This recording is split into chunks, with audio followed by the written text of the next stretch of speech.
Hello and welcome to another episode of Philosophy for Flourishing. I'm Craig Biddle and I'm joined by my co-host John Hersey from the Objective Standard Institute. Today we're going to talk about a process or a practice that I've developed over the years, and I call it Bookending the Day with the Good. And John and I have talked about this a lot. He's got various thoughts on this process as well. So I'll begin with just sort of what is the problem that this practice gets at solving or helps us to solve. Life for many of us, certainly for me, and most of the people that I know, is pretty busy. There's a lot going on. It's complex, and there's a lot of frustration and even failure in the effort to succeed in life. And it's just a messy process. And our souls, our mind, our emotional faculty, our soul can get really sort of backed up with just a whole lot going on. We frequently call this overwhelm. And this can really pressure us into sort of just a not very functional or not very optimally functional mode in life. You just feel overwhelmed and you feel like the frustrations and difficulties in life are just getting in the way of success.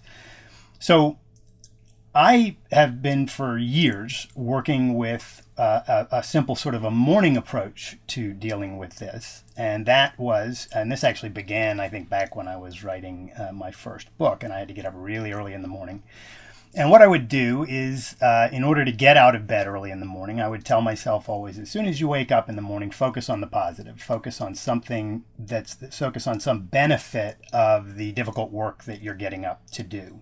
Because oftentimes the work itself was really difficult and not exactly fun all the time. But the benefit that I was after, that's something that I could spiritually buy into and get motivated by.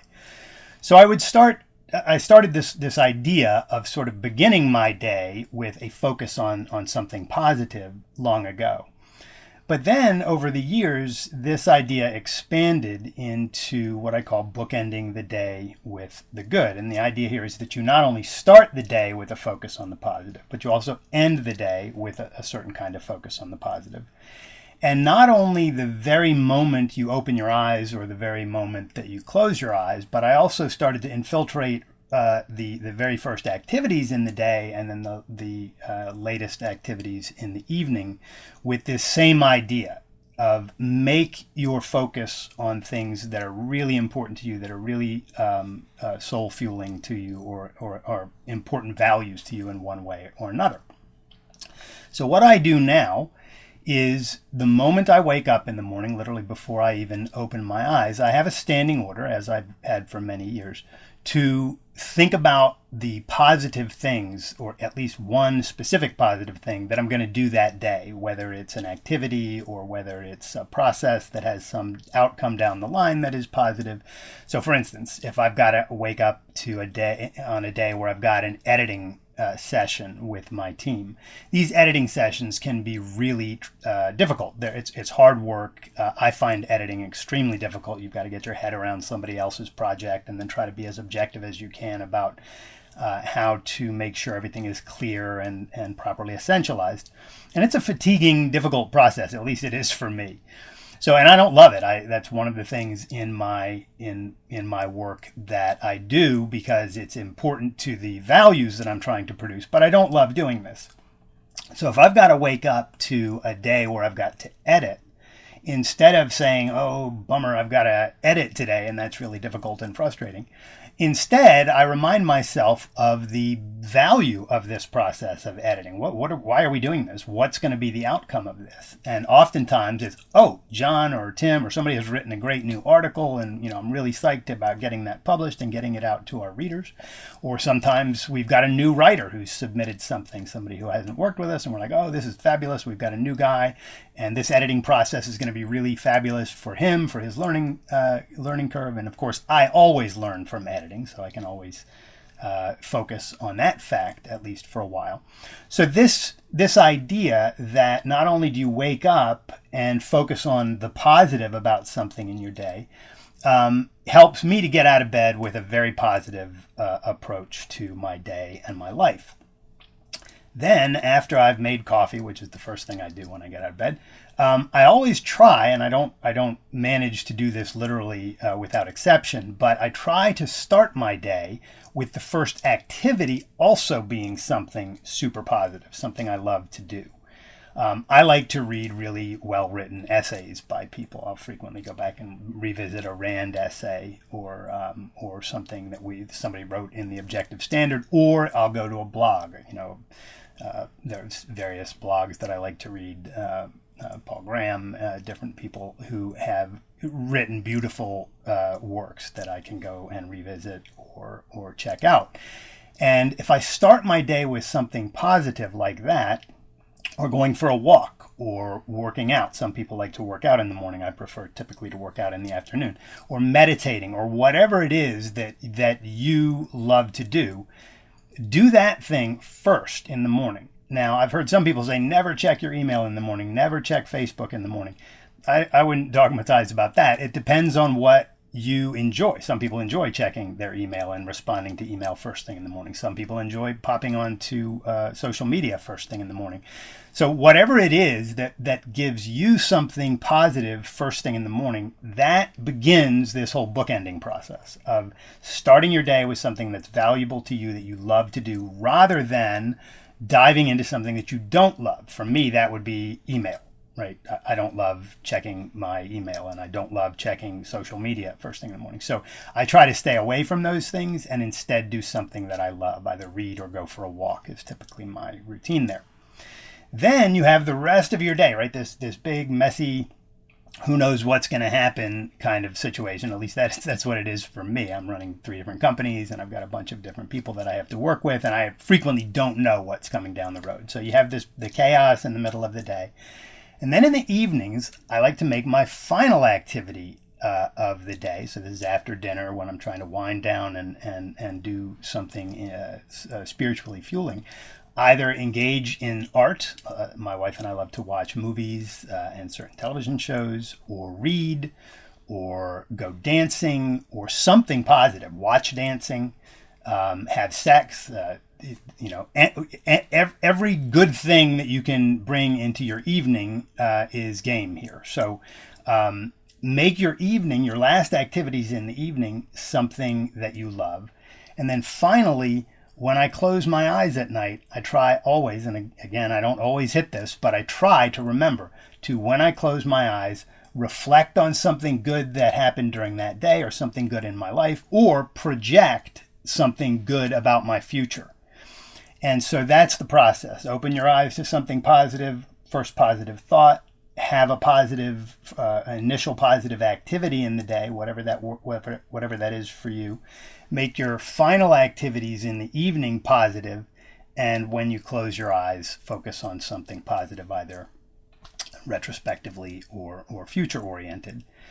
And for me, this is a remarkable process, because what it does is it just keeps me super positive, and it keeps me focused on my values, and it keeps me motivated by my values.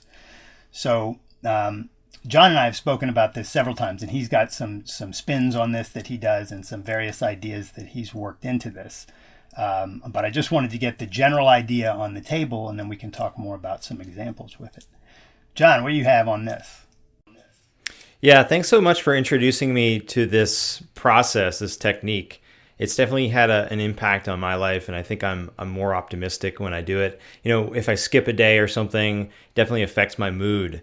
I think that in part this goes down to sense of life. Ayn Rand had this concept of sense of life as being this preconceptual evaluation of the world and of man and his role in it. And I think that when you're regularly focusing on the positive, you actually develop a new mental habit, and in time you can really actually start to change your metaphysical value judgments, these judgments that you have about yourself and about the world, by focusing on your values, focusing on the things that you want to do. So I've actually developed a sort of ritual around this, and part of it preceded any conscious awareness of this idea of booking ending your day, but I sort of integrated several things that I do into this practice. So often I'll wake up and think of an inspiring quote. Yesterday I had an amazing conversation with Boom CEO and founder, Boom Supersonic CEO and founder Blake Scholl. And one of the things he said in our conversation was, "The world is more malleable than you think." And that quote's just been ringing in my head since we had that conversation. It was incredibly inspiring, super motivating. And so this morning, that was actually the first thing that popped into my head, whether intentional or not, it was there. And, I get up and I do that. I let my dogs out, and then my wife and I do yoga, and I call it meditation light for about 10 minutes. We use an app called Calm that I really like. So we have that sort of morning routine, and from there, what that does is, primes your mind for focusing on your values, for focusing on the things that you want to do. So if immediately when you start your day, you're already on the premise of, well, my life is mine and I can use it how I want to use it. I can go out and achieve my values. Then you're going to bring that sort of framework to everything else you're doing that day, whether you're on vacation, relaxing, or you're going into work. You're going to be thinking about, what projects do I want to tackle? What am I motivated to do? Where can I add value to the world? One other thing I'll add is I'm a guitar player, and I find listening to and learning from really great guitar players super inspiring. And there's this guy, Tom Bukovac. I used to work in Nashville in recording studios, and I got to work with him a couple times. And he, after the outbreak of COVID-19, started this little just a show from his garage on YouTube, in which he just gives free guitar lessons, and he's just this incredible guitar player. So often now when I'm making breakfast, I'll check that out, see what he's doing. And at night, I've been reading right now a biography of Stevie Ray Vaughan called Texas Flood, and sort of bouncing back and forth between that and the latest biography of Julie Andrews. So I love music, and I try to tap into those values as much as possible, both in the morning and the evening. And it really does help me focus on the positive and focus on going out into the world and achieving my values. That's awesome. I love that quote by Blake Scholl. The world is more malleable than you think. That is a beauty right there, and it really does tie into this. And you mentioned the sense of life aspect of our lives that this really does help with. I think I've always had a fairly positive and benevolent sense of life. So I don't, and I think a lot of that might be genetic. I don't know the extent to which genetics plays a role here, but any parent probably knows that genetics play a whole lot of role in our lives. So I'm probably to some extent just blessed or lucky that I have a very positive sense of life. But I also think that I've improved my sense of life over the years, and I think part of the reason I have is that I have just this general standing order to focus on the positive. And of course, that's this bookending is sort of a deliberate way of ensuring that you do that. You can't make everything in life positive, right? You can't. Your days are going to be full of chaos, and some things are really frustrating, and we fail all the time. I mean, I fail more than I succeed. And it's not fun to fail, right? It's interesting. You learn and you gain from it, but it's frustrating when you're trying to do something and it doesn't work. And I think that if you can come up with a way, whether anyone likes this particular idea of bookending your day, if you can help yourself to stay focused on positive values, and if you can do that over time, for a substantial period of time, I actually think you can really change your sense of life. You can make yourself a more positive, happier person, even while existing within essentially the same life that you otherwise would have. Now, that last caveat there is a bit of a stretch, really, because if you're focusing on the positive and if you are improving your level of happiness with your life is actually going to get better, right? The more motivated you are by your positive values, the more you're actually going to put effort to achieving those values, and the more effort you put into that, regardless of how much you might fail in the process, you're going to achieve more. So it's not only that you'll enjoy the life you have more, it's that you'll have a different life. You'll have a better life if you can keep yourself focused on positive values. And to Blake's wonderful quote that the world is more malleable than you think, that goes right to this whole idea of the benevolent universe. The fact that we live in a causal environment and we have this powerful faculty called reason that enables us to actually figure out how cause and effect works in this world. And Blake's case in point on this. Here's this guy who has built this company from the ground up to reinvigorate and improve supersonic travel, and talk about a malleable universe. Wow. These guys are just taking stuff out of the ground and making ultimately, a jet that can fly us, I think it's from New York to London in like 3 hours, if I'm not mistaken. So it's kind of a crazy world that we live in a good sense, right? In that there's so much we can do if we can keep ourselves positively focused, and if we can grasp the fact that this place we live is super malleable. Man, you put those two things together, that positivity about your values and that positivity about the place you live and where, generally the place you live, our reality. And it's a really powerful combination. And this, all of this goes to the importance of philosophy. Some people really kind of get through their lives or meander through their lives without ever thinking about these kinds of fundamental things. What do I need to do to care for my soul, to care for my emotional and my spiritual and my reasoning faculties, right? The whole 9 yards needs care, and it needs care and attention, and it has an identity, and we need to treat it a certain way if we want it to do well. And then on the external side, what is this reality that we live in? What's the nature of this thing? But asking those questions and then trying to come up with actual practices that help you to leverage the reality that you live in, the nature of your mind and all of that. It's really powerful stuff. So I encourage anyone who hasn't tried these kinds of things to dive in and try this. There's a sense in which what we're talking about here, John, just ties into an almost cliche idea that, it's good to have morning routines and evening routines, right? And I think a lot of people already are aware of that.